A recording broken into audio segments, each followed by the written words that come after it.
Yep, I think now we are on live. Let me share the screen once again. Yeah, hope now we are clear. The screen is visible to all. Yes, Prabhu. Okay, thank you, Prabhu. So we are going to straight discuss from the Chaitanya Charitamrta Adilila, chapter 7, text 141 to 146. The topic starts with a question: how should we approach the Lord? So we are all preachers. Most of the audience are initiated. Some of are Brahmanical. So we all know from the Shastras and from whatever we are hearing, we are discussing for last many years. How should we approach the Lord? Now we all go by the Shastric references. Bhagavan prapti hetuye kari upaya Shravanadi bhakti Krishna praptira sahaya. It is only by devotional service, beginning with a hearing, that one can approach the Supreme Personality of Godhead. That is the only means to approach him. Chaitanya Charitamrta Adilila, 7th chapter, text 141. So this is the today's verse.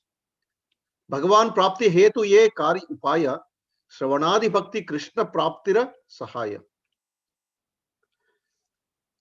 So, as Shastras explain very clearly, the whole process of devotional service starts with the beginning of Krishna consciousness, and devotional service is hearing. In Sanskrit, it is called Shravanam. If you carefully analyze Krishna, as he was telling Bhagavad Gita to Arjuna on the battlefield of Kurukshetra, he has used Tachrunu word so many times. Someone can take the service of doing this homework as a homework. How many times Krishna has told Arjuna, Tachrunu, Shrunu, listen to me, because he is trying to draw the attention of Arjuna. As actually, it's not for Arjuna, it is for all of us. In between, during the class also, we tend to get distracted, mind goes here and there. So to pull the mind back, we don't have to do anything magical.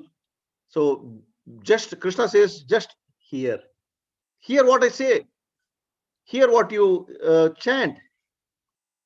So the whole beginning of Krishna consciousness, the whole devotional service starts with only the hearing process. Very important. Even nowadays, all the children who are doing online classes, for the schools and all, so they have a tendency, as the class starts, put a video off and connection on, and do whatever they want the parallelly some other sites or other pages. So it shows the lack of attention towards what we are doing. So what the preacher is saying, even in the process of Krishna consciousness, when we chant also, the hearing is the most important. So that is the beginning of Krishna consciousness. So that's why Krishna uses the word Tachrunu many times. In Bhagavatam it is given, Shravanam Kirtanam Vishnu Sparanam Pada Sevanam Archanam Vandanam Dasyam Sakhyam Atmanivedanam, from 7th canto. We all know this. Prahlad Maharaj recites this. So hearing is the most important process. How Krishna Prema awakens just by hearing. So what exactly happens? Okay, fine. Prahlad Maharaj said here attentively. And Krishna says to Arjuna, Tachrunu. So listen to me. So your mind is getting distracted. Listen to me what I'm saying, Arjuna. Oh, all the people of Kali Yuga. So listen to me. That's what Krishna says. So what actually happens? How Krishna Prema? Because we just the previous slide we saw that the process of Krishna consciousness begins with a process of hearing. So what actually happens? What chemistry is taking place? What transformation is taking place, and how it happens? So today's verse talks about that. Nitya Siddha Krishna Prema Sadhya Kabo Naya Shravanadi Suddha Site Karaye Udaya.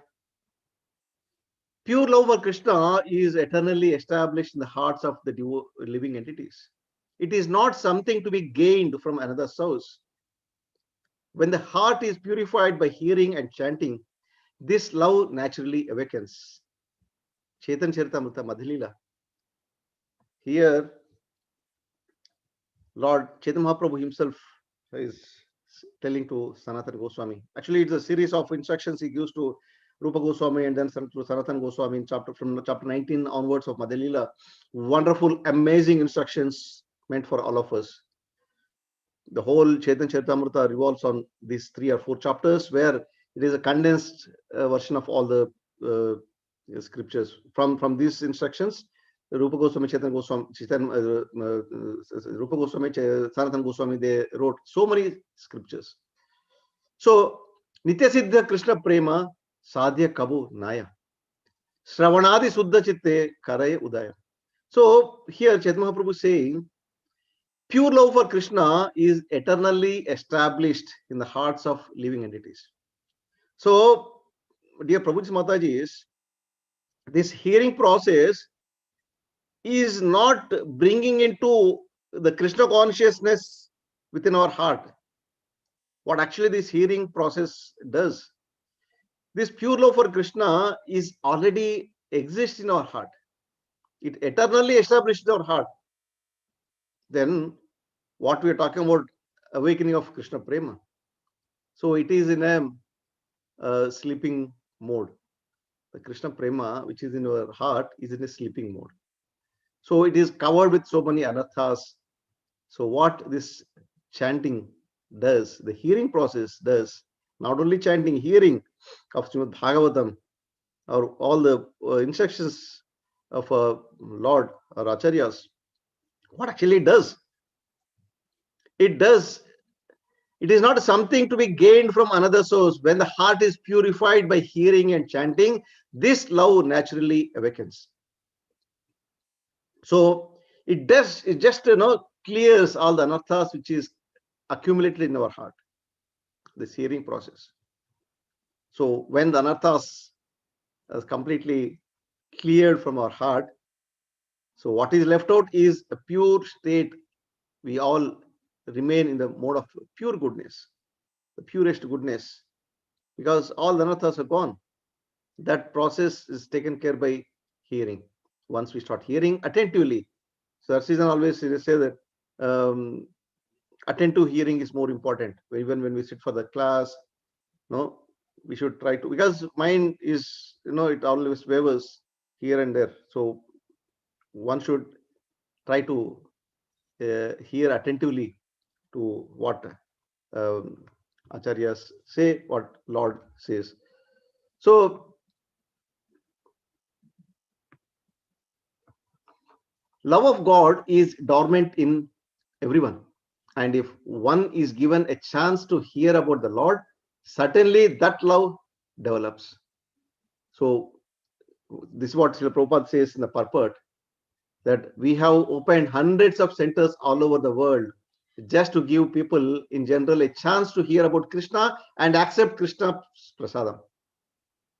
So why Srila Prabhupada has taken so much of pain traveling throughout the world for so many times and opening so many centers all over the world is just to give a chance. So what in the first point it says, it's a dormant in everyone. Love of Godhead is dormant in everyone. And if one is given a chance to hear about the Lord, certainly that love develops. So this is an assurance Srila Prabhupada is giving. As a Senapati Bhakta of Lord, Srila Prabhupada is giving an assurance that just to keep hearing, certainly that love develops. So Srila Prabhupada says, anyone who simply hears about Supreme Personality of Godhead and takes prasadam is certainly elevated to the transcendental position of devotional service. So this is how Krishna Prema awakens. This is no any great austerities need to be performed. So just following instructions of acharyas, here, Tachrunu. So What is the process of awakening the dormant love? Sei sarva vedera abhideya nama sadhana bhakti haite haya premera udgama. So in verse 142, Krishnadas Kaviraj Goswami says, by practicing this regulated devotional service under the direction of the spiritual master, certainly one awakens his dormant love of Godhead. So this process is called abhidheya. So this practicing of devotional service, hearing and performing all the activities of devotional service, one should do under the direction of spiritual master. One should not do as per his own concoction. Because once we start reading scriptures, we may find, okay, I want to do this, I want to do like this. So we will try to find our own way of concocting and following the process. But importance is how we can awaken the dormant love of Godhead is the two aspects here: the practicing regulated devotional service, and number two, most important, is under the direction of the spiritual master. So this process should be done under the direction of spiritual master. This process is called abhidheya. So the process of awakening dormant love, Srila Prabhupada talks about in purport of this verse, by practice of devotional service, beginning with hearing and chanting, the impure heart of conditioned soul is purified, and thus he can understand his eternal relationship with the Supreme Personality of Godhead. So, who am I? One will be able to understand, or he'll have more clarity about his position when we constantly, performing the process given by the acharyas. Jivera Swarupahai Krishnera Nityadasa. The living entity is an eternal servitor of Supreme Personality of Godhead. So one will understand, in the process of continuous constant hearing, one will understand his position, that I am only an eternal servitor. We have so many wonderful plans when we come to this material world. Other day, one of devotee was mentioning yesterday, one devotee came to my home. He was mentioning his colleague. He was just about 40 plus years. He was working with him in Madhya Pradesh. He went on vacation few weeks ago, and just 2 days before, this devotee called his friend morning, say around 10 o'clock, and by 1 o'clock, within 2 to 3 hours, he got a message from his family members that he has died by heart attack. Just 40 plus. So we, in this material world, we do so many plans. So many plans we do in this material world, but the real planning we fail to do. We forget what is our real position. Forgetting that our real position, we come to this material world and engage in so many plans, so many arguments, so many discussions, which never helps us in our Krishna consciousness. And we, the so-called material plans we have. Oh, I want to construct this building, I want to do this, I want to do that. Of course, it is important, but we forget to do the main planning. Main planning we will do, which is the real art of dying, when we understand what is our eternal position. Jivera Swarupahai Krishnera Nityadasa. So there is a gross misconception. Now we are coming to the real topic. Ye anye Arvindaksha Vimukha Maninas Tvayasta Bhavad Avisuddha Buddhaya Aruhya Krichena Param Padam Tataha Patanti Adho Nadrita Yasmad Angrahaya. So Srimad Bhagavatam says, O lotus-eyed Lord, although non-devotees who accept severe austerities and penances to achieve the highest position may think themselves liberated, their intelligence is impure. They fall down from their position of imagined superiority because they have no regard for your lotus feet. So, as I said, we engage in so many planning for our advancement in our material life. So, this verse particularly talks about impersonalists. Uh, if you carefully see the wordings, aruhya krichena param padam tataha patanti adho nadhrita yasmad angrayaha. So they may engage in greatest severe austerities and penances to achieve the highest position. Highest position is param padam. What is the highest position they can achieve?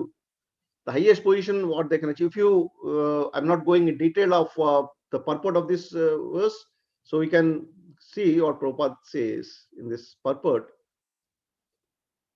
People who are engaged in,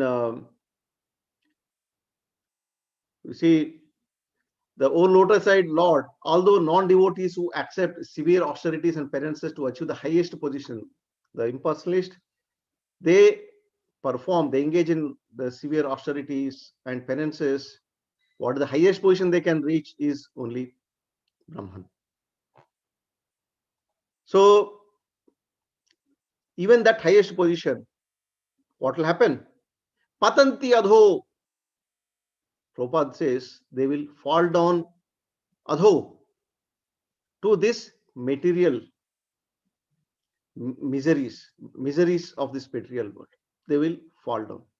Otherwise, if it is a parampadam, Krishna says one who comes back, come to my abode will never go back. But how it is possible when we talk about parampadam here? How it is possible patanti adho?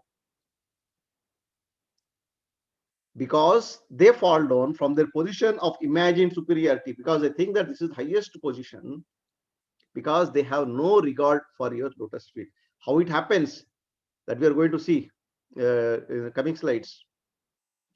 So the gross misconceptions people have, even in this material world, or even those who reach to the position of Brahmajyoti.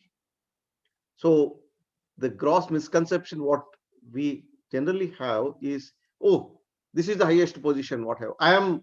Even take in our own material world, the so-called material designations, positions what we have. We think that, oh, I achieved so much, I am in a wonderful position. Tomorrow we may get a corona, or tomorrow we may get a heart attack. Halas, momentary thing, we are out. So much of planning, so much of thing we do, not realizing what real planning we to do is what is explained here. They fall down from the position of imagined superiority because they have no regard for your lotus feet.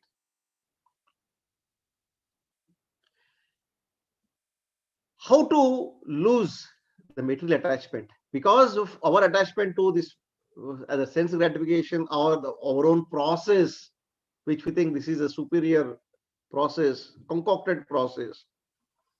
So how to lose attachment for that? Shastra says very clearly, Krishnera charane haya yadi anuraga Krishna vinu anyatra tar nahi rahe raga. So in text 143, Krishna's Kaviraj Goswami says, Krishnera charane haya yadi anuraga Krishna vinu anyatra tara nahi rahe raga. If one develops his love of Godhead and becomes attached to the lotus feet of Krishna, gradually he loses his attachment to everything else. This is very important point. If you remember my famous analogy, always I talk about, is climbing the staircase. This is I explained more clearly in the book Easy Journey to Goloka also. This process, suppose somebody is climbing a staircase, he attached to the lower stair of material attachment or sense gratification, and he wants to climb a staircase, but at the same time, he want to enjoy. So how he can lose the, the material attachment? How can get rid of material attachment? If one develops his love for Godhead and becomes attached to the lotus feet of Krishna, gradually he loses the attachment to everything else. Suppose a child is having exam. Now 10th class board exams are coming in a couple of months, a few months from now. I'm just taking an example. And suppose the child is attached to watching some movies and some other mundane things on the YouTube. How he can get detached from that and attached to his studies is only to understand the importance of the exam. I'm just taking a material example for us to understand. If one he realizes the importance of the exams which are going to come, say the SS 10th class board exams which are going to come in March or April, then he develops the seriousness, then he develops the taste, then he loses the attachment to rest of all other things. As long as he doesn't have seriousness, attachment, I want to do this, I want to pass, I want to do this. If he doesn't have that seriousness, he'll never get detached from his attachment to other mundane things. The same way for us, the devotees, the practicing devotees, it is important for us that we develop the love of Godhead and become attached to the lotus feet of Krishna. That is possible as we continue to chant sincerely, continue to hear sincerely, attentively. This is most important. Once we attentiveness, seriousness, determination is there, that opens up everything. It is applicable not only for academic materially, but also for a spiritual advancement. So if we go back to the same example of climbing the staircase, the person who really wants to climb, if he has a serious desire that I want to go to the top stair, which is the Krishna Prema, if he has attachment to that desire, because this is what Prabhupada says, higher taste. Once we get attached to the higher taste, the lower taste becomes insignificant. So the process of losing material attachment is to get attached to the higher taste. One who is eating a sugar will not be attached to that eating sugar anymore once he start eating the gulab jam or something more tastier, more relishable sweet. Eating grains of sugar, for me, it becomes insignificant. So we have to continuously practice this Krishna consciousness, practice the devotional service, and attentively hear, so that we can develop the love of Godhead. It is not possible, it will not happen overnight, but it is a constant process. It is a constant process. So what is a test of advancement? Okay, fine. We started hearing. We started hearing attentively. So, Prabhuji, how I know I'm advancing in a devotional service? Bhaktir Pareshanubhavo Viraktir. In Srimad Bhagavatam is told 3 things which occur simultaneously when we take shelter of the Lord. The devotion, direct experience of Supreme Lord, and detachment from other things. We don't have to go and ask anybody, Prabhuji, can you tell me I'm advancing in Krishna consciousness? Sometimes we see some people will come and say, Prabhu, please advise, I'm advancing. If you are feeling hungry, if you start eating food, a third person will not know, somebody else will not know whether you have satisfied or your stomach is full. It is only you will understand that you are being satisfied. So these three are the indications. Test of advancement in devotional service. Prabhupada says in the purport, the test of advancement in devotional service, that devotion, direct experience of Supreme Lord. People, devotees, they start exchanging the feelings. Even some people will talk, and for some, Lord will even reciprocate. Many will not share those experiences, but these things happens. Devotion starts increasing. Direct experience of the Supreme Lord. We will personally feel the presence of the Lord. It's not just an altar. It's not just a deity sitting in the altar, and we just show 4237. We are just showing the lamp as a mechanical process. When we offer bhoga to the Lord, we actually feel we are offering to the Lord. Lord is reciprocating. He is accepting. We start getting those realizations and feelings, and in that process we start getting detached from other things. So these three things simultaneously occurs for one who has taken shelter of Supreme Personality of Godhead. Mayavadi philosophers are supposed to be very much advanced on the path of liberation. This is what Srila Prabhupada says in the same purport what we are discussing. The whole content is coming only from the purports and from Sandarbhas by Jiva Goswami. We are going to see more about the Sandarbhas in coming slides. We see that after some time, they descend to politics and philanthropic activities. Why it happens? Here, Prabhuji's Mataji's, we have no any intention of blaspheming anybody. We are discussing to understand the superiority of the process given by Lord Chaitanya Mahaprabhu. We are not criticizing Mayavadi philosophers. In fact, in coming slide, you see what is the position of Srila Prabhupada for Mayavadis. So, why they are not? They are supposed to be very advanced on the path of liberation. Even some people even get liberated also. Param Padam. Even in the previous verse we seen Param Padam for them. For them, they think that is a Param Padam. Even from that position, they will come down because they have no attachment to the lotus feet of the Lord. Hare Krishna Prabhuji, we cannot see you, Prabhu. Your video is off. Sorry, Prabhu.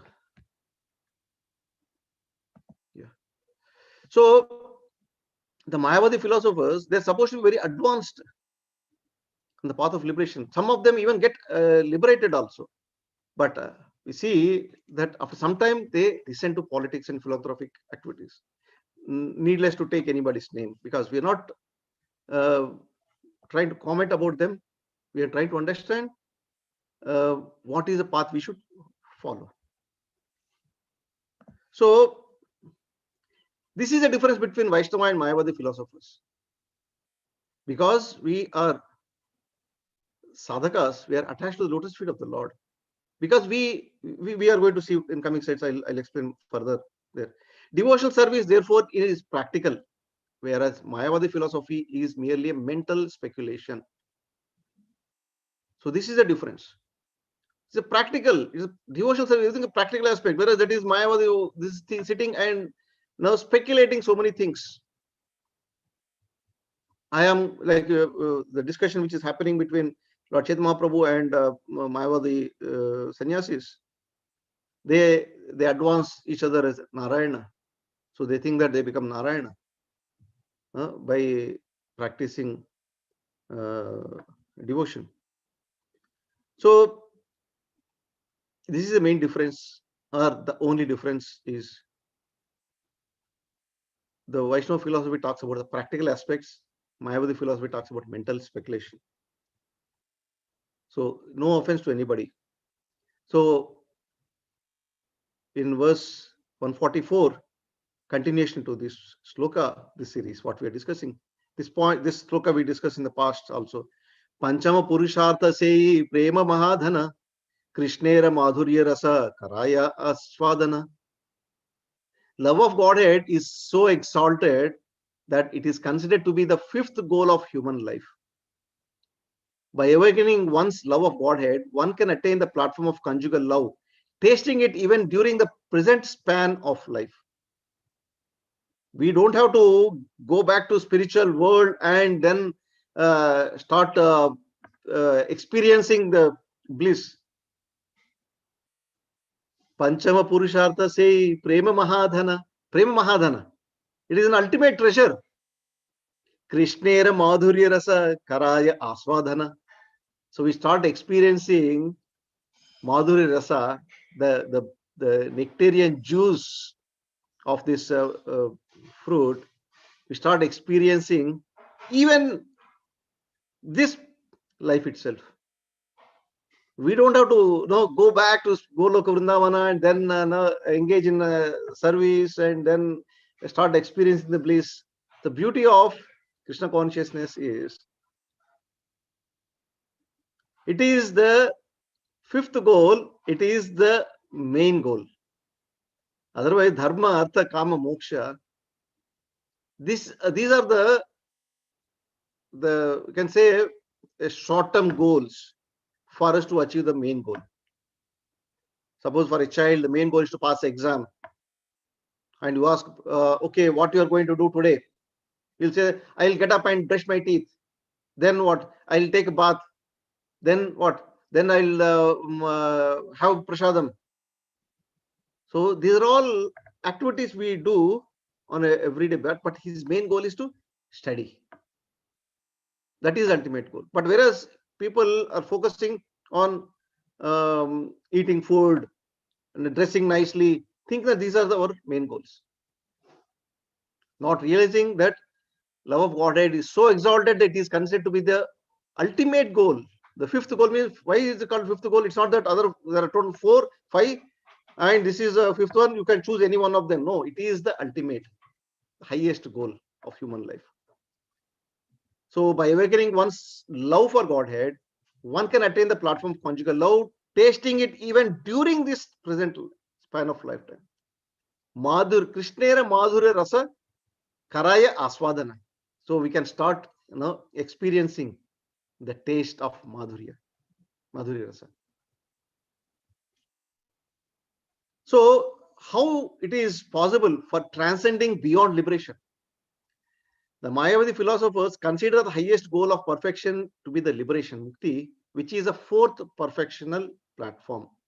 So dharma, artha, kama, moksha that is the highest goal in this material world is in general is to moksha.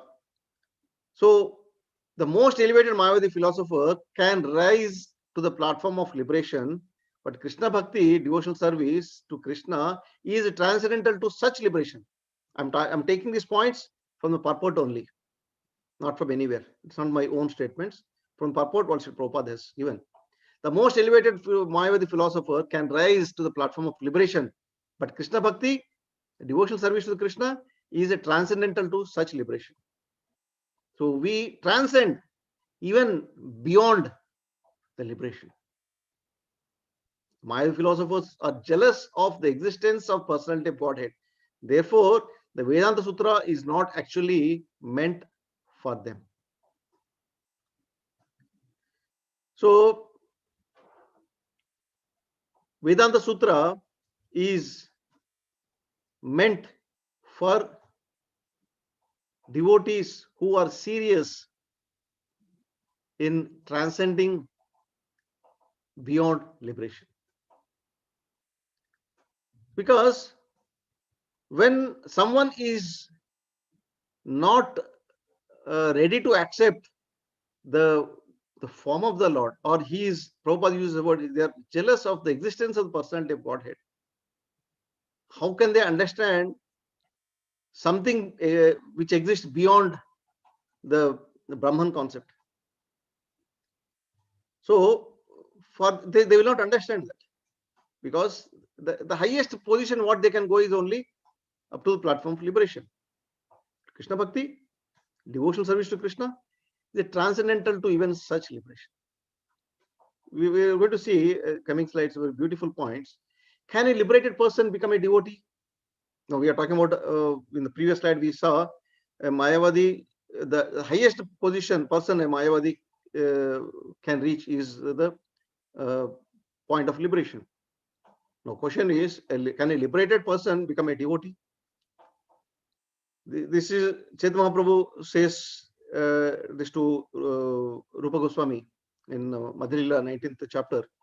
Kotignani madhye haya eka jana mukta, koti mukta madhye durlabha eka Krishna bhakta. He says Kotignani madhye haya eka jana mukta. Out of so many millions of such wise men, one may actually become a liberated mukta, liberated soul. So here we are talking about Jnani, who is studying scriptures and doing a lot of speculation. Out of kotis, many crores, not even koti means is not 1 crore. It is out of many crores, many millions of such Jnanis. One may actually become liberated. And out of many millions of such liberated persons, a pure devotee of Krishna is very difficult to find. So this is, who is telling this? This is not even Srila Prabhupada. This is Lord Chaitanya Mahaprabhu himself is telling to Rupa Goswami. That shows how much importance Lord Chaitanya Mahaprabhu is giving for a pure devotional process, the process of pure devotional service. So it is possible. So if we take it in a positive sense, out of many millions of such liberated souls, one devotee may find place to, or one devotee may find an opportunity to go cross the stage of liberation. He can go back because Vagnata Sukruti of them, or even mercy of Acharyas. So what is the exalted nature of devotional service? Prema haite Krishna haya nija bhakta vasa, prema haite paya Krishnera seva sukharasa. In text 145, Krishna's Kaviraj Goswami says, the Supreme Lord, who is a greater than the greatest, becomes submissive to even very insignificant devotee because of his devotional service. It is a beautiful and exalted nature of devotional service that an infinite Lord becomes submissive to the living entity because of it. In reciprocal devotional activities with the Lord, the devotee actually enjoys the transcendental mellow of devotional service. See, this is the exalted nature of devotional service. One, we surrender to the Lord. Actually, Lord is surrendered to devotees. Of course, we are not intending that to happen, but the process how Lord reciprocates is being given here. He is a greater than greatest. Supreme personality of Godhead is a greater than greatest. Such a great personality becomes submissive even to insignificant devotee because of his devotion. Patram pushpam phalam toyam. With a great love and devotion, we offer a flower or a water or fruit or a leaf to Lord. He becomes so satisfied. So satisfied. It doesn't mean that he is eagerly waiting, hankering for that fruit. He don't care. But what he takes is the bhava, the mood. We are all insignificant. But what Lord accepts is the mood. Mood with which we, that's why Krishna says, with the love and devotion, one should offer. So he takes only love and devotion, not the fruit, or not we are offering, or what we are offering. So such a great personality becomes submissive to the devotee because of his insignificant devotional service. So this is the exalted nature of devotional service. That infinite Lord becomes submissive to the insignificant living entity. What a miraculous process it is. Can we imagine anything more miraculous than this happens? This is what Srila Prabhupada has proved when he went to US, America, Western countries. He has proven this. Lord becomes submissive To those were all, those days were all fallen hippies, and they become so happy. So that shows how wonderful this process works, how beautifully this process works. That is greater than greatest, Supreme Personality of Godhead, it becomes submissive. Liberation, I'm sorry. Becoming one with Supreme Personality of Godhead is not very important. This is again, I'm taking from the purports, not from my own points. Mayavadi philosopher's standard of mukti is very insignificant for a devotee. For by devotional service, even the Supreme Personality of Godhead becomes subordinate to him. One who realizes this, even from the stage of liberation, he starts the process of Krishna consciousness, takes up seriously. Lord becomes submissive to him. And we have many examples in the history. So how Lord has become charioteer for Arjuna, and so that shows Lord always. Now coming to the last verse of the today's topic, of course we have few more slides to cover from Sandarbhas to explain, to understand the process of the topic what we are discussing. Sambandha Abhideya Prayojana Nama Eitina Artha Sarva Sutra Paryavasana. One's relationship with the Supreme Personality of Godhead, activities in terms of that relationship and the ultimate goal of life to develop the love of God. These three subjects are explained in every aphorism of Vedanta Sutra, for they form the culmination of entire Vedanta philosophy. So what is all Sambandha is all about? We are going to discuss, see in coming slides. Mainly it covers the three aspects. Our relationship with the Supreme Personality of Godhead means who am I? Activities in terms of that relationship and the ultimate goal of life to develop love of Godhead. These three subjects are explained in every aphorism of Vedanta Sutra, for they form culmination of entire Vedanta philosophy. So, Sambandha, Abhidaya, and Prayojana revolves these three aspects. So, what is Sambandha Jnana? Knowledge of these four items, namely oneself, the universe, the God, and their internal relationship. Who am I? What is this material world? Why am I here? Why am I here? And who is God? And what I am with that personality.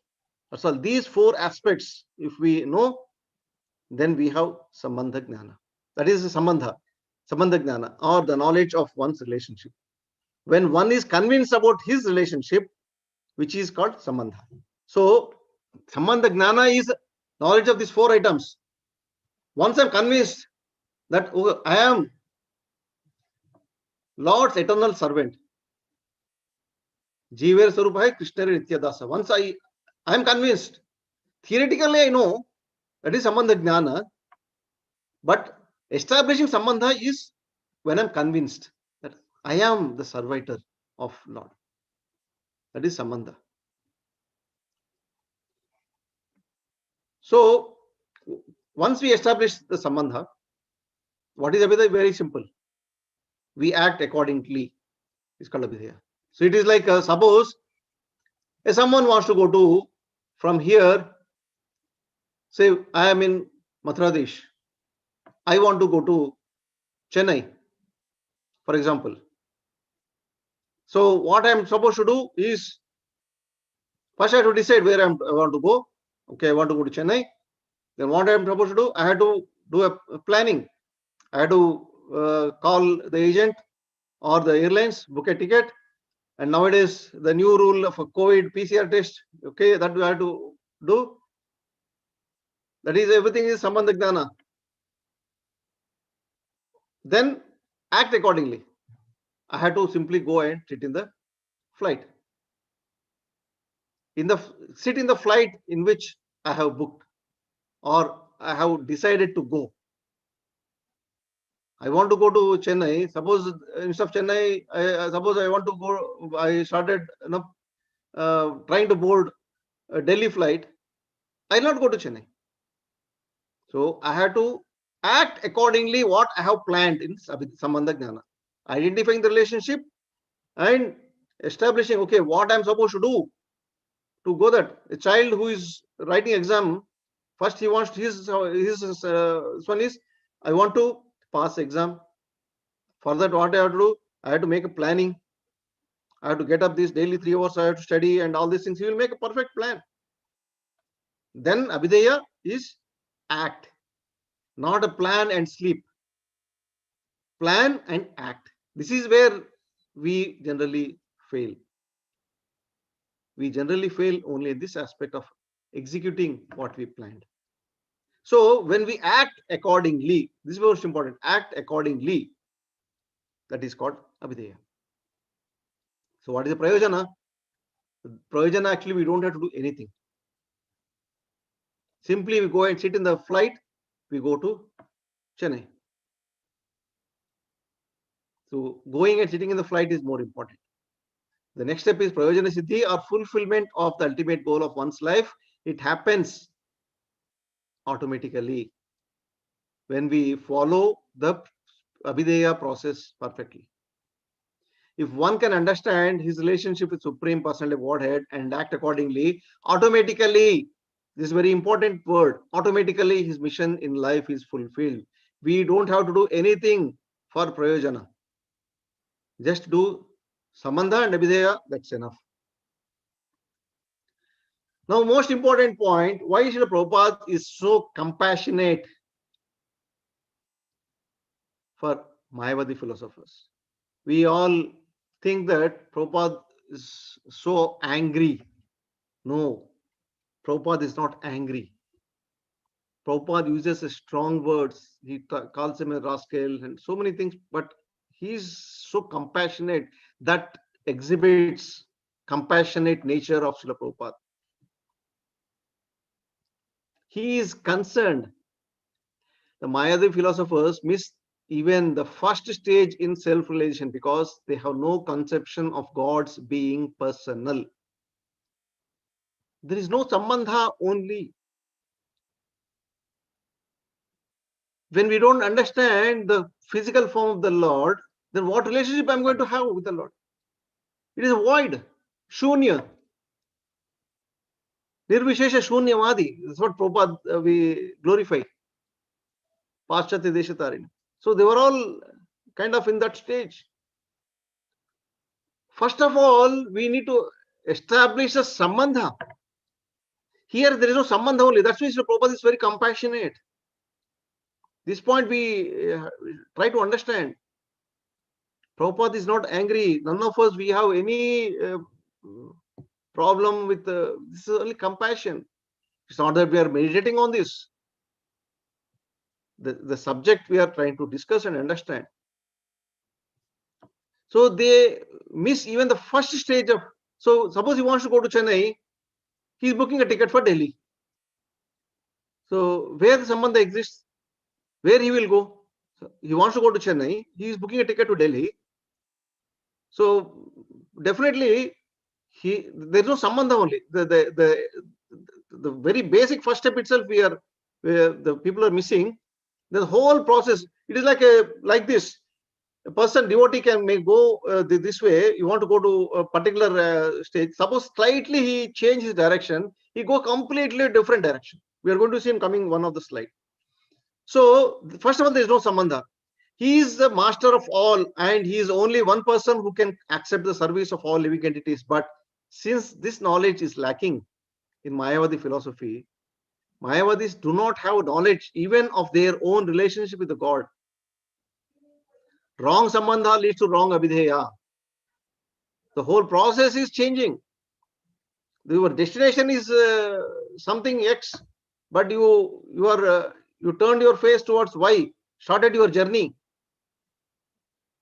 then definitely will not reach to X, will reach Y, the different place. So wrong sambandha leads to wrong abhideya, because your goal is wrong. So the process you are approaching, the whole path is wrong. The abhideya is wrong. So needless to say, the prayojana will be different. Since the real position of living entity is not clear to them, how can they advance further? The whole thing told by Srila Prabhupada in the purport. They don't understand the real position of living entity is not, they are not clear. They don't understand Jivera Swarupayar Nityara Krishnadas. Krishna Nityadas. So they don't understand the real position. So then where they're going to advance? They go to some different place and come back. So in this small visual analogy you can see. This is a proper Sambandha Jnana and proper Abhideya and proper Prayojana. And a person having slightly different approach, he takes a different Sambandha and accepts a different Abhideya, he go to Brahman level, Brahmajyoti. There is no criticism on this. We are trying to understand how each process is different. That's all. What is the difference between these two? You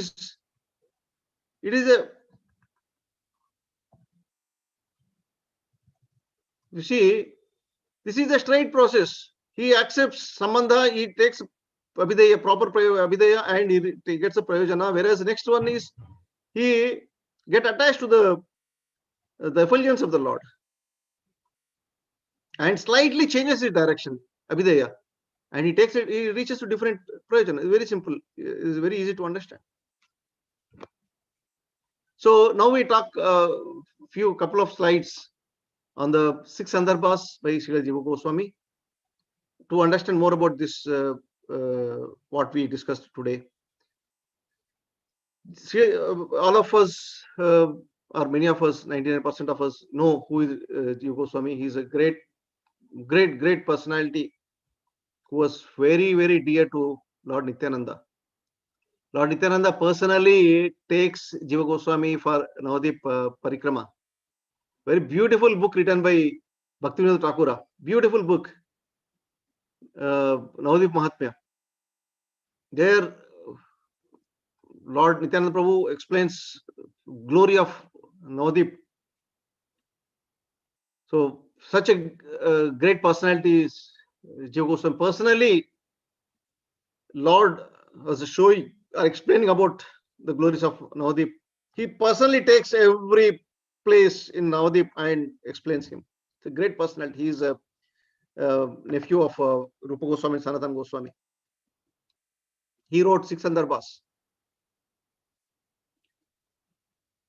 There are 6 Sandarbhas he wrote. Tattva Sandarbha. This is epistemology. It covers, means it is a broad introduction he gives about all rest of the Sandarbhas. He defines most of the concepts of various aspects. He defines in Tattva Sandarbha. Very beautiful book. One who has a time and patience, if you read, amazing topics. What I'm covering today is very, very few basic topics from Tattva Sandarbha and Bhagavad Sandarbha. I'm not going into other Sandarbhas, but I want to just show what all the Sandarbhas we have. Tattva Sandarbha talks about epistemology. It talks about a broad introduction about actually, if you see the whole topics what Jiva Goswami is covering in the 6 Sandarbhas is not something which is own. He is taking from Srimad Bhagavatam many slokas relevant to this topic, and he is giving his perception, explanation. Not, I don't say interpretation, but more clarity about that particular concept. So he wrote 6 Sandarbhas: Tattva Sandarbha, Bhagavad Sandarbha, which is the object of worship. Here it talks about Sambandha Jnana. Paramatma Sandarbha, object of worship. There is Sambandha Jnana. Krishna Sandarbha, again object of worship, Sambandha Jnana. Bhakti Sandarbha, he writes, process of Abhidaya, he tells in Bhakti Sandarbha. And finally, Preeti Sandarbha, very beautiful book. He talks about prayers. It is a Preeti Sandarbha is a bit voluminous, is a big voluminous book, but amazing book. I didn't complete, but I was reading the concepts, really amazing concepts Jiva Goswami has written. So, question is there any Sandarbha for Brahman? Because if you see here, the Tattva Sandarbha is there, and Bhagavad Sandarbha we discussed, Paramatma Sandarbha we discussed, Krishna Sandarbha we discussed, and Bhakti Sandarbha, Preeti Sandarbha. Where is Brahman in this? Bhagavan Sandarbha, Bhagavat is there, because we know we have three realizations: Brahman realization, Paramatma realization, Bhagavan realization. So in this Sandarbhas, if you see carefully, he discussed about Bhagavan realization. He talks about in second Sandarbha. Paramatma Sandarbha, he talks about in second realization of absolute truth. But where is Sandarbha for Brahman? This is His Holiness Bhansa Maharaj clarifies in introduction to Bhagavad Sandarbha. Bhansa Maharaj has written his commentary for the three Sandarbhas. He says, since Brahman is merely an incomplete realization of Bhagavan, a complete Sandarbha is not required to describe. Very beautifully, it covers everything. It removes all our misconceptions. Here, Brahman is not a different. Now I'm coming to the point. Brahman is not different from Bhagavan. Whereas Paramatma is a separate, because Paramatma has a separate activity to perform. Whereas Brahman, if you see, we are going to see in coming more slides. I'm going to talk more from the Sandarbhas here, Tattva Sandarbha and Bhagavan Sandarbha, to understand more clarity about Brahman concept. Bhansa Maharaj says Brahman is merely incomplete realization. It is not different. It is the same as Bhagavan. It is non-different from Bhagavan, but it is incomplete understanding. That's all. So we don't have to more concoct or meditate upon that concept. He says it is only incomplete realization. It's incomplete understanding. So because of that, a separate Sandarbha is not required. But about Brahman, amazingly, Jiva Goswami has described in the six Sandarbhas. Only those who have time or inquisitiveness to understand more about this. Otherwise, Bhagavatam is enough. But one who is more inquisitive to further dig into, they can read into these six Sandarbhas. And everything is coming from Bhagavatam only, most of them. And then how to understand absolute truth? Again, it's all from Sandarbhas only I'm talking about. This knowledge cannot be achieved by logic. Oh, dear one, it should be taught by another person in order to be understood properly. So this is from Kathopanishad. It is given. The knowledge about absolute truth, we cannot achieve by logic. Logic will not work because it is beyond any logic, beyond our material senses too, because we use the logic only by using our material senses. But this knowledge is beyond the logic. So it should be taught by a person, another person, in order to be understood properly. Another person means who is a matured personality, like Srila Prabhupada. When he says surrender, because it never goes by logic. So the Kathopanishad says, Purusham Purnam. Taittiriya Upanishad says, very beautiful concept, example, analogy is given here. Jiva Goswami says, Vyasa saw the Lord endowed with his Swarupa Shakti, just as he saw the full moon. Means he saw the full moon with bright light. This is what Jiva Goswami says. Now here is where the Brahman concept is explained by Jiva Goswami and Baldev Vidyabhushan. Baldev Vidyabhushan is a great personality. He wrote commentary on Sandarbhas. So he says in the Tattreya Upanishad, there is a concept called Vyasa, Lord Vyasadeva saw the Lord endowed with his Swarupa Shakti. Now there's a beautiful discussion was given, analogies were given in Sandarbhas. In this is I think is from Tattva Sandarbha. He saw the Vyasa saw the, somebody we seeing a full moon. It means what? We not seeing the full moon only. We are seeing a full moon with a bright light. So the Krishna, the absolute truth, is already with Brahman, with him. So Brahman, we cannot separate it and discuss.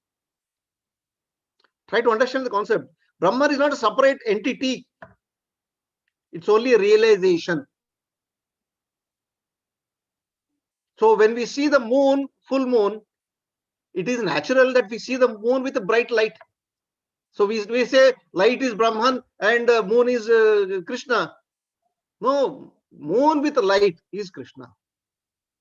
So let us not separate this Brahman concept and meditate upon that. When we see the moon comes with bright light. So this is what Jiva Goswami says. He clarifies about Brahman concept. Why did Vyasa not see forms of Paramatma and Brahman? Very beautiful point he says. Paramatma is Bhagavan's Amsha. Brahman is included in him. So Paramatma, at least, he has some activity to do. He expands into the Kshirodakasha Vishnu expands as a Kshirodakasha and he enters into every atom, living, non-living entities. But what about Brahman? Brahman is the Lord himself. He is included. That's why this is Baldev Vidabhushan says in his commentary to Tattva Sandarbha. He says that, Arey Baba, don't worry, don't meditate too much on Paramatma or Brahman. The great sage Vyasadeva himself is not talking about them. He saw that because the whole point coming from the point Purusham Purnam Taittiriya Upanishad. From there, the whole discussion is. I like this statement, so I took it from that particular aspect. Actually, there are hundreds of concepts in this Sandarbhas, beautifully explained. Lack of time that itself actually Sandarbha can take a few days seminar, but already time is up. So I'm just trying to put the most important concepts. So why do we need the most difficult process? Srimad Bhagavatam says devotional service is the best path of realization.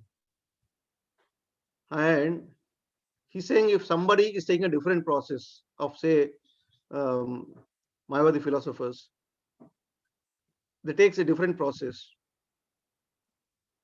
So if gives us the path and engages in cultivation of speculative knowledge, he will simply undergo a troublesome process. And okay, when troublesome process, are we getting something more important or more which is advantageous for us? No. He not only takes the troublesome process and he will not achieve the desired result. So when we know that we are not going to achieve the desired result, why do we take a troublesome process? So analogy given by Srila Prabhupada is as a person who beats empty husk of wheat cannot get a grain. Sab khatam ho gaya usme. All grains are already taken out. It's empty husk. If you are beating empty husk to get the grains out, what you are going to get? Nothing, not even dust. Everything is gone. But husk we are completely beating to get the grain. It's like a milking, trying to take the butter out of water.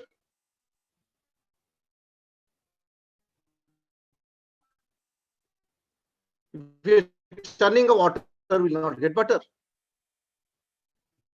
So this is a whole process can achieve self-realization. He's only in his trouble. What is getting the trouble? Means not gaining anything is a gain.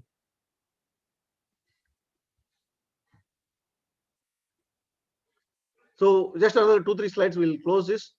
Anucheda 48 in Tattva Sandarbha.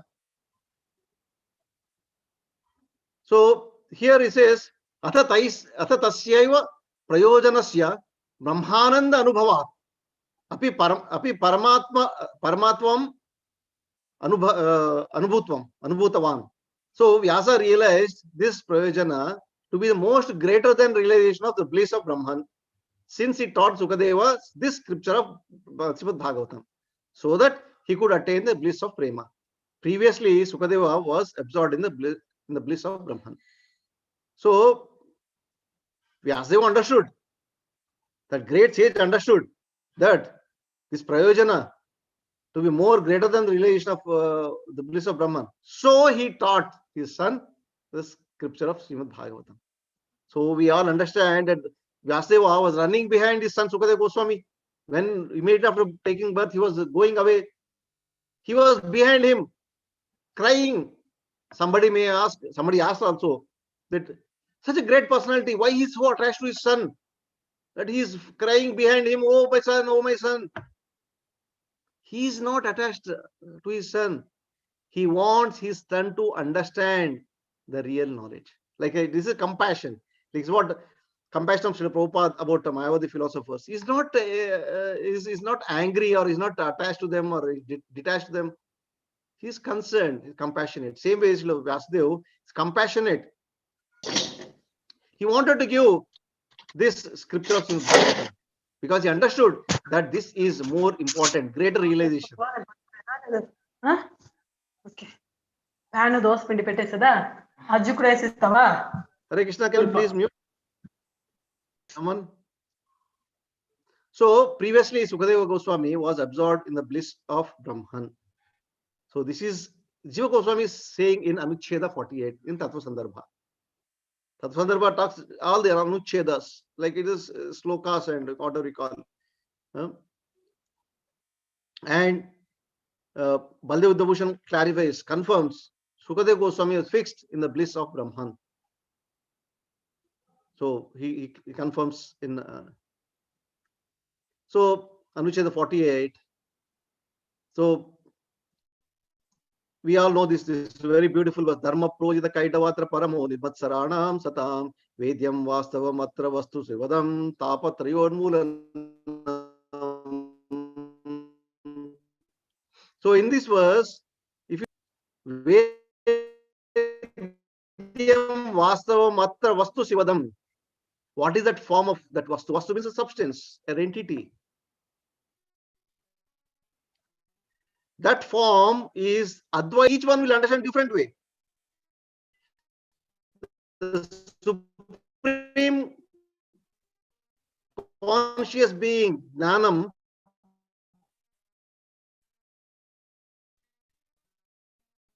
without second Advaitam, is called Brahman by Jnanis, Paramatma by Yogis, and Bhagavan. That object of what the whole talks about is Jnanam, means the supreme conscious being. Advaita that is the beginning. There is no cause of that. That is called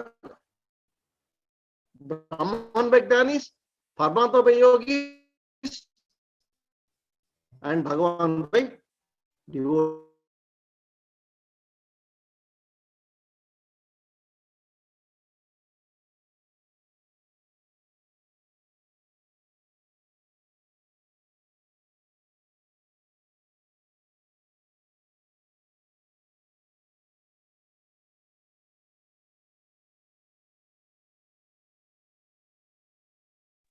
Hare Krishna Prabhu, your voice is not coming. I don't know others are getting or not. You will be not getting Prabhuji. Not getting Prabhuji. Getting Hare Prabhuji. Krishna. Yeah, now we can hear Prabhu. Yeah, it got disconnected. I don't know why it got disconnected. I know what will happen to the live stream. Anyway, so that is, I think live stream also stopped. Yes, bro, we are getting now. Live stream, I mean live stream on YouTube. Is it happening or gone?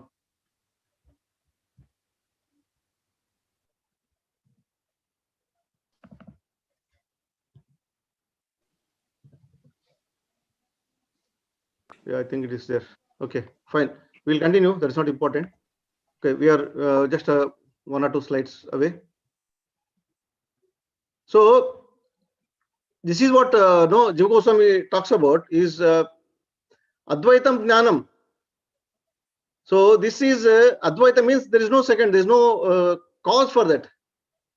And in the Upanishad, Brahman is described. This is what clarified by Bhakti Baldev Vidyabhushan, that in the Upanishads, Brahman is described as knowledge and bliss. So why do you say that supreme entity is only knowledge? So Baldev Vidyabhushan questions. So Brahman, we all know that is the effulgence of the Lord. So effulgence, cause of effulgence is the Lord. So that cannot be Advaitam. So that has a cause. Brahman has a cause. The cause is the Lord, Bhagavan. So Baldev Vidyabhushan says in the Upanishad, Brahman is described as knowledge. So it means Bhagavan means only knowledge. Krishna is only knowledge. So this is a question asked by Baldev Vidyabhushan. So now coming to Bhagavad Sandarbha, there is a sorry. Anirdeshyam arupam cha panipadadi asamyutam. Vishnu Purana, arupam. There a beautiful discussion is there. I'm not covering everything, but I just taken a gist. Very beautiful discussion given in Bhagavad Sandarbha. Anirdeshyam arupam cha panipadadi asamyutam. So this Jiva Goswami has taken this slokas from Vishnu Purana in Anucheda 1 of Bhagavad Sandarbha. There he talks about impersonal Brahman, Arupam. So he's glorifying Vishnu Purana. This is a series of slokas glorifying Lord Vishnu, Supreme Personality Godhead, glorification. There is not mentioning that, oh, this is a Brahman, this is Paramatma, this is Bhagavan. The glories of the Lord is given in so many slokas. Jiva Goswami is taking those slokas and is saying, oh, see, this is impersonal Brahman. This here it talks about Brahman, here it talks about Paramatma, here it talks about Bhagavan. Everything is one, but it's only realizations, perceptions. Anirdesham arupam. When he say Lord has no form, yes, in the Bhagavad Gita also Krishna says nirguna. So I have no gunas. So we have to understand from perception. Nirdeshyam and Anirdesham or Arupam. So when you say Lord has no form, that talks about impersonal Brahman. Vibhum Sarvagatam Nityam Bhutayonim Akaranam. Vishnu Purana again, it talks about Paramatma. Sarvagatam, he pervaded all the places. So when you say Lord is Sarvagatam, means we're talking about Paramatma. Tadeva Bhagavat Vachyum Swarupam. So Lord has a beautiful form. How can we understand it? See, if you see 66 verse, he says Arupam. 69 verse, Swarupam. Arupam, Swarupam. How it is possible? It is a conflicting each other. So Jiva Goswami clarifies. There is being explained about the different features of the Lord. Arupam, Brahman. Sarvagatam, Paramatma. Pervaded all the places. Swarupam. So this is Bhagavan relation. Swarupa of Brahman. Jiva Goswami clarifies. Brahman, Swarupa of Brahman. Brahman is a effulgence. Swarupa of Brahman is Bhagavan. So the word Bhagavan defines Brahman just as a word Ganga specified a particular river. So that's all.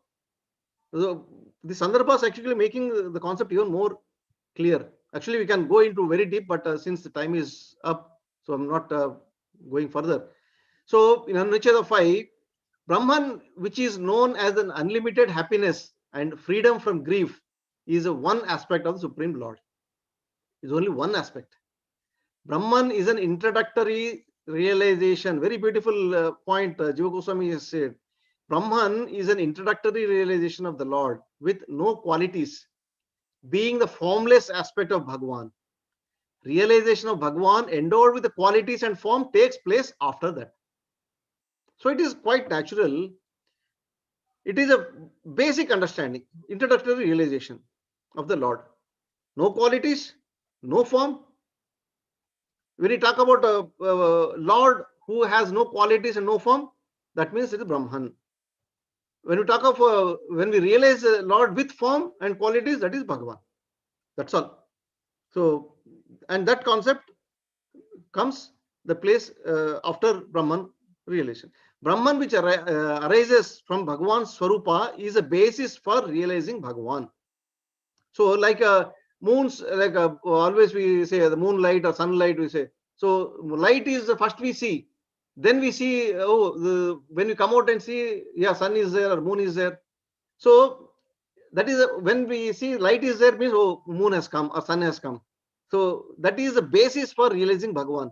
But not necessarily that we have to go through the same process. So, light has come. So, probably sun has come. When we, as we see in the previous example, Vyasa has, in that example we see, when somebody is seeing a full moon, we see a full moon with light, bright light. So it is not necessary for us to go to that understanding first, then, oh, light is there, then we go to moon. No, when we see the moon, means moon with the light, already it is covered. So we don't have to separately dig deep into that aspect of light separate, moon separate. We don't have to separate it. This discussion is only for our understanding more clearly that light is part of the moon. That's all. So in Avcheda 6, when Bhagavan is manifest, Brahman is manifest with it. So this is last slide. When the moon comes, light comes along with that. So it's like Jiva Goswami is peeling a banana and giving to us to understand that when Bhagavan manifests, Brahman automatically comes with it, because he is already into it. Brahman relation is already into it. So that's all. There ends. Actually, it's a very, very deep discussion. But as I said, Sandarbhas, they have offers more clarity on this concept. So that itself takes separate sessions. So we are not going for that as of now. So I'm stopping my session here. So any questions, comments? So you may please. I'm sure there will be many. So let us start if we have time. Another 10-15 minutes we can take. I'm sorry for that, since the concept is deeper, so I had to take a bit longer session. So who is going to coordinate? VP Govinda Prabhu? Hare Krishna, Prabhuji. Then with pranams. Thank you so much, Prabhuji. Yes, Prabhuji. Sure. Yeah, you are going to coordinate for the session Q&A. Indeed. Thank you so much. I think Bir Krishna Prabhuji is there, the very first one who raised the hand. Can I Prabhuji, stop would this you like to- sharing? Are you any questions related to this? Prabhuji, let everybody ask, and if time Okay. permits, we'll No, ask. I'm saying this is sharing of the slides. We can Stop see or- the slides, sure. Stop or Or you can have. It's always okay. good to see. Okay, Yes. okay, fine. Very well. Hare Krishna Prabhu, very nice class. So my question is related to the Sambandha, Avidya and Prayojan. Our Acharya for Sambandha is Sanatana Goswami, and Avidya is Rupa Goswami, and Prayojan is Dasa Raghunath Goswami. But we are we are follower of Rupa Goswami. So why then he should, as per my understanding, he should be the Prayojan Acharya. But where Raghunath Das Goswami has been considered as Prayojan Acharya. So this same question in relation to the Govinda, Madan Mohan and Gopinath. So they are Samandha, lot of Samandha, then lot of Avidya and lot of Prayojan. So Radha Gopinath, we understand that is the last stage of realization. Radha Gopinath, that is clear. But in between Govinda and Madan Mohan. So why one is Samandha Bhagavan and Madan Mohan, how he is Abhidaya Bhagavan? So can you clarify, Prabhu? Prabhu, I'll come to your first question. Who is Samandacharya? Sanatan Goswami, And Abhidaya is? Rupa Goswami. Okay. Now your question is why we are called Rupanugas? Yes, Because- and also, and why Okay, first question. Raghunath Okay. Goswami is considered a Prayojanacharya? That let me talk about Rupa Goswami first. Raghunatha Goswami's point I'm not very clear. Means I didn't thought of that aspect before. But Rupa Goswami's, yes, as I know, it is very important for us to have a clear, defined process of following devotional practice. So Rupa Goswami, when you say he is when he is Acharya for Abhidaya, so we are called Rupa Goswamis because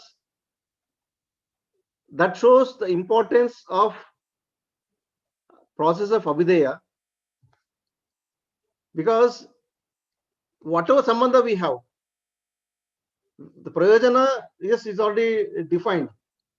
We want to go to Chennai is already defined.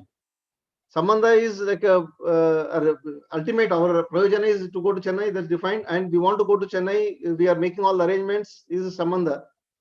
Abhidaya is actual process to follow. That is where we fail. So means we need an authority to tell us, to guide us that this is the process to follow. So yes, we know that we are eternal servants of the Lord, it's fine. Krishna is supreme person of Godhead. Our ultimate objective, prayojana, is to go back to him. That is fine. But the problem comes in the following the process. Many of us, we fail in that process of following. So as I understand, maybe I'm wrong, maybe someone can add. There are great exalted personalities in this, so someone else can also add.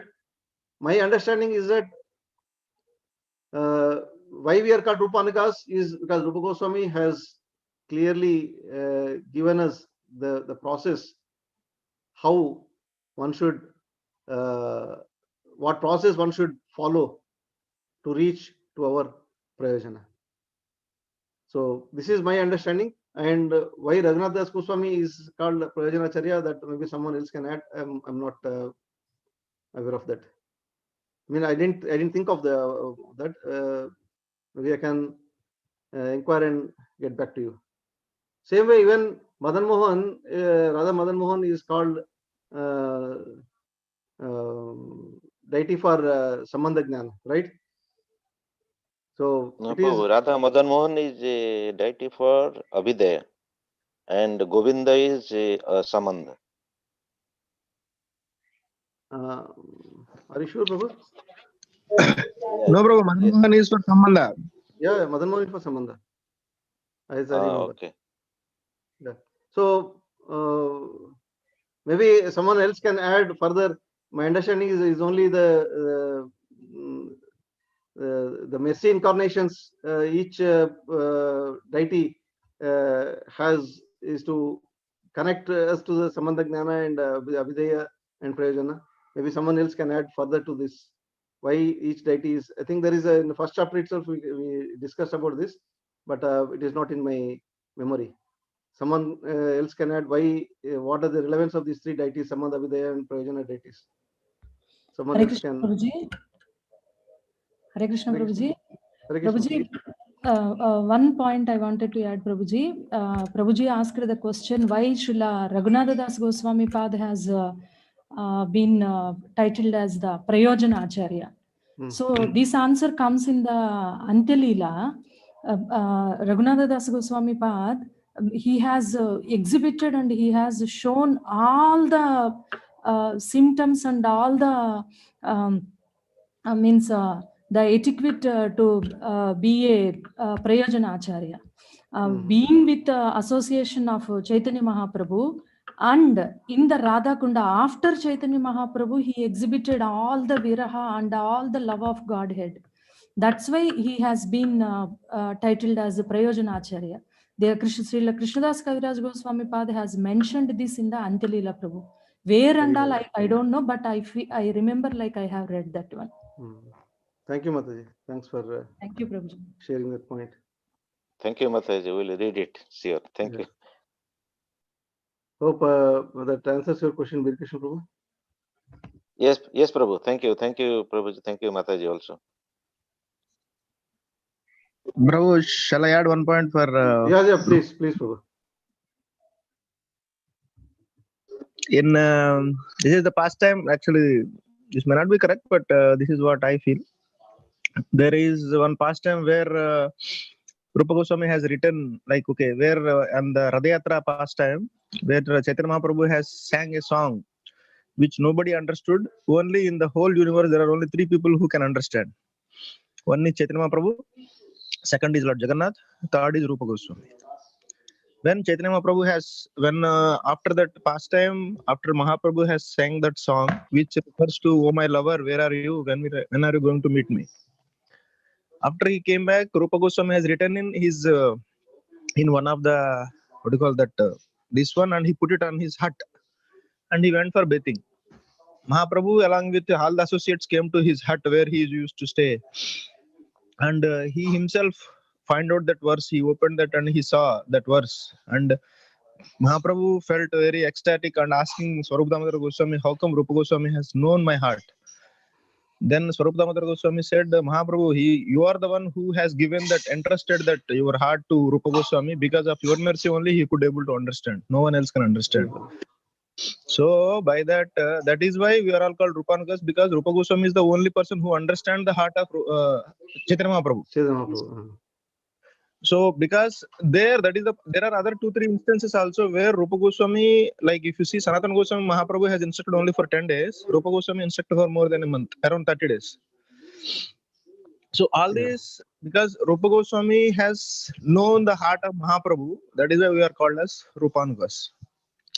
So by following his footsteps, it's easy for us to reach to the lotus feet of Lord Chaitanya. Yes, it is. Yeah. That is the thing. That is what I understood. Thank you, Prabhu. Thanks for wonderful realization. Yeah, it makes sense. As we go to Adilila, we study this 19th chapter. So there we understand more about the conversation between Lord Chaitanya Mahaprabhu and Rupa Goswami, and further to that Sanatana Goswami. It was a beautiful discussion. So there we understand actually what we say that Lord Chaitanya Mahaprabhu is given only 8 verses, but what actually he has told to these great personalities, Rupa Goswami, Sanatana Goswami, is what actually we are today. We are having all the scriptures because of their mercy. It is coming from Lord Chaitanya Mahaprabhu to us through this Rupa Goswami, Sanatana Goswami. Thank you, Prabhu. Thank you, Rasaraj Prabhu. So I think Rasaraj Prabhu is taking all the rasas, so there is no rasas left behind for us. He's Prabhu, he's Rasaraja. He's Raja in distributing rasas, Prabhu, not in taking. Thank you, Prabhu. Thank you. So any other questions? One more point adding to that Prayojana Acharya is what Mataji has said is true, and also there is one more thing of, because of him we got Chaitanya Caritamrta, where we have the pastime where Radha Kunda, he is about to die. That is one of the point. If you are like, there is one Mahaprabhu also says 2-3 instances that are you loving Krishna? Are you a devotee of Krishna? He says, no, I'm not a devotee of Krishna. If Krishna is not there, I might have died. That symptom also shown by Raghunath Das Goswami. After Chaitanya Mahaprabhu has left, he wanted to go to Govardhan. From there, he wanted to jump and commit suicide.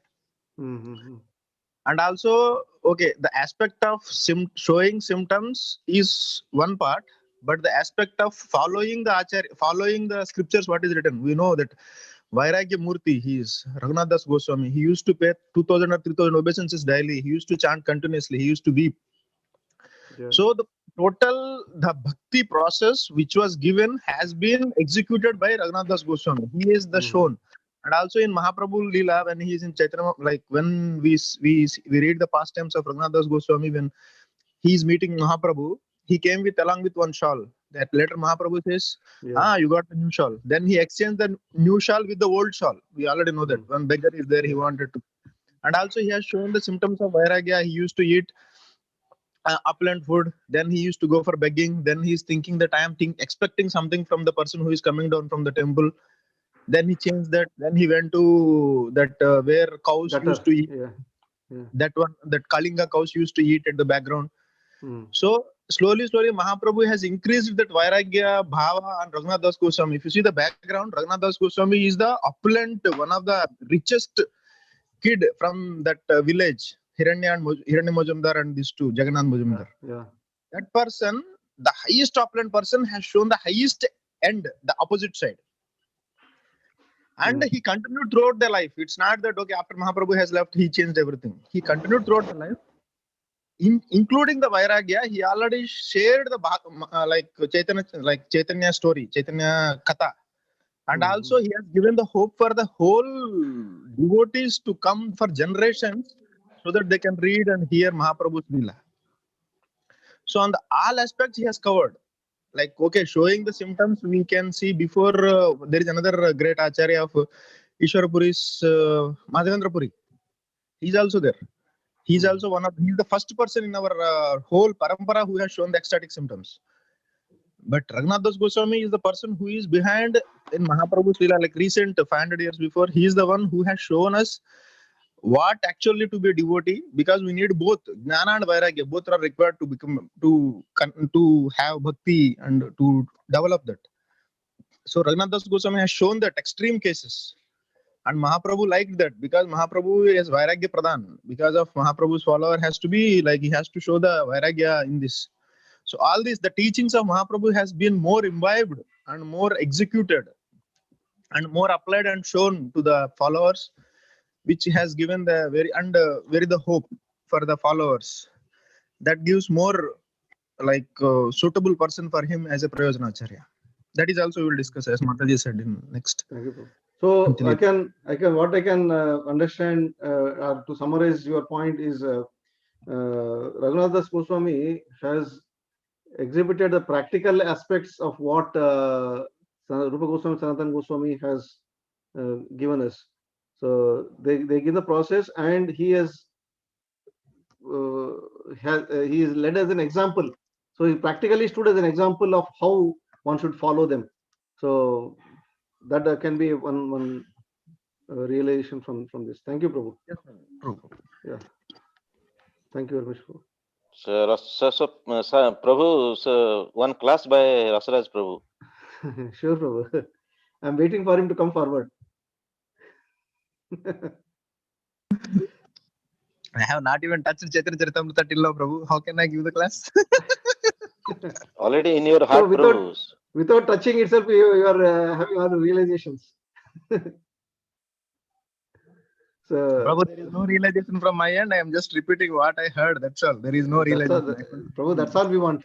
We don't want to have any own. We'll repeat only what we heard.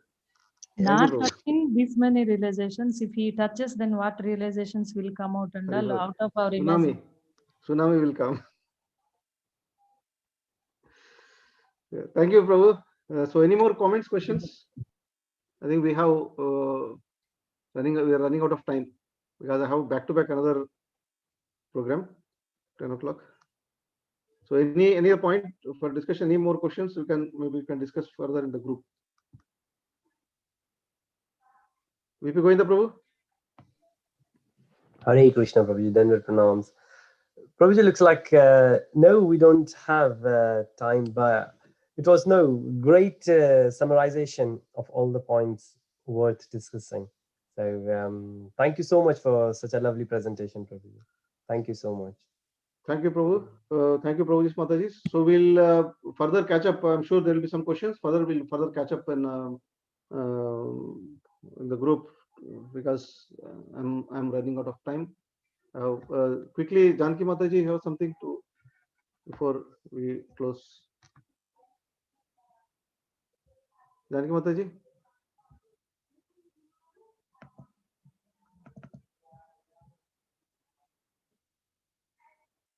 So looks like nothing.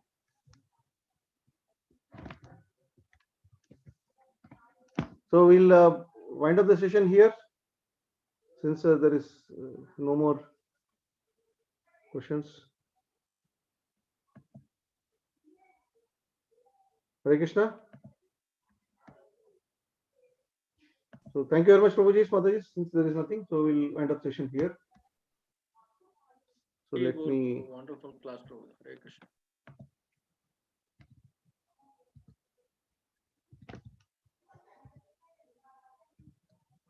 To end the stream first.